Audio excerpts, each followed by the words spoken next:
कक्षा 10वीं विषय गणित इकाई 3 दो चर वाले रैखिक समीकरण युग्म प्रश्नावली 3.4 निम्न समस्याओं में रैखिक समीकरणों के युग्म बनाइए और उनके हल यदि उनका अस्तित्व हो तो विलोपन विधि से ज्ञात करें। आइए इसी प्रश्न देखिए। हम मीना रुपए 2000 निकालने के लिए एक बैंक गई। उसने खजांची से रुपए 50 तथा रुपए 100 के नोट देने के लिए कहा। मीना ने कुल 25 नोट प्राप्त किए। ज्ञात कीजिए कि उसने रुपए 50 और रुपए 100 के कितने नोट प्राप्त किए। तो इस प्रश्न के हल में हम लिख ले रहे हैं, माना मीना ने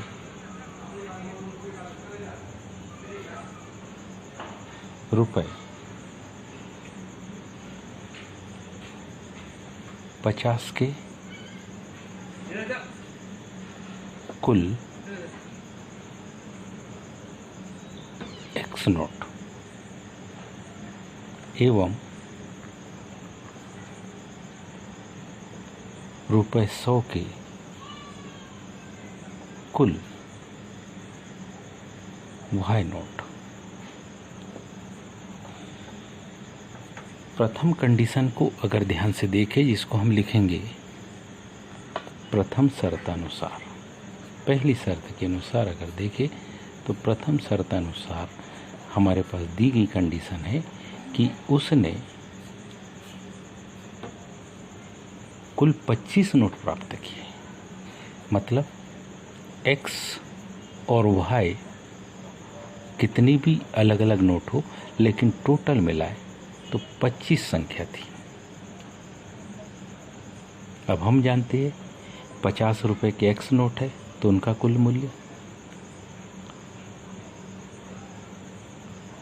रुपए 50 के कितने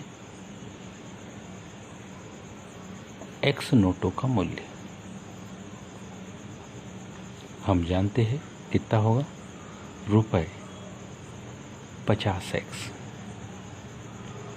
रुपए कितने के 100 के Y नोटों का मूल्य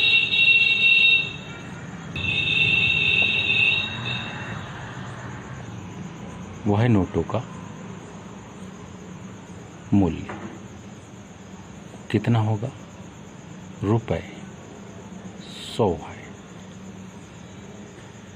अब यदि हम दूसरी शर्त को देखें तो दूसरी शर्त कह रही है टोटल कितने रुपए, 2000 रुपए। तो द्वितीय शर्त अनुसार जो यहाँ कंडीशन बनेगी,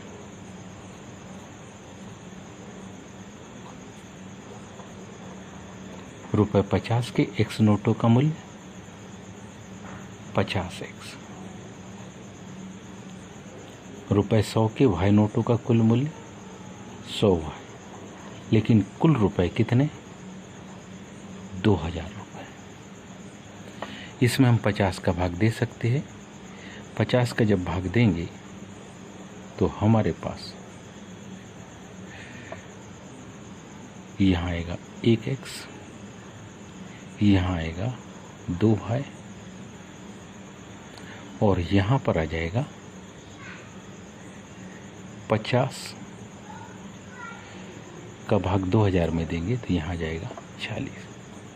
ये समीकरण नंबर दूसरा। ये समीकरण हमारे पास पहला था। यदि हम कौन से इस दूसरे समीकरण से पहले को घटा दें, समीकरण 2 में से किसको, समीकरण 1 को क्या करने पर, घटाने पर कंडीशन हमारे पास आएगी। समीकरण 2 को पहले लिख रहे हैं, x + 2y = 40। समीकरण 1 x + y = हमारे पास है 25।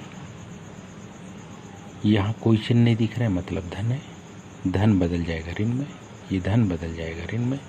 यहाँ कोई चिन्ह नहीं, मतलब धन है, ऋण में। x से x तो घट गया, 2y में से y को घटाया तो आपके पास आ गया y, 40 में से 25 को घटाए तो आपके पास आ गए 15। इसी मान को समीकरण 1 में रखेंगे।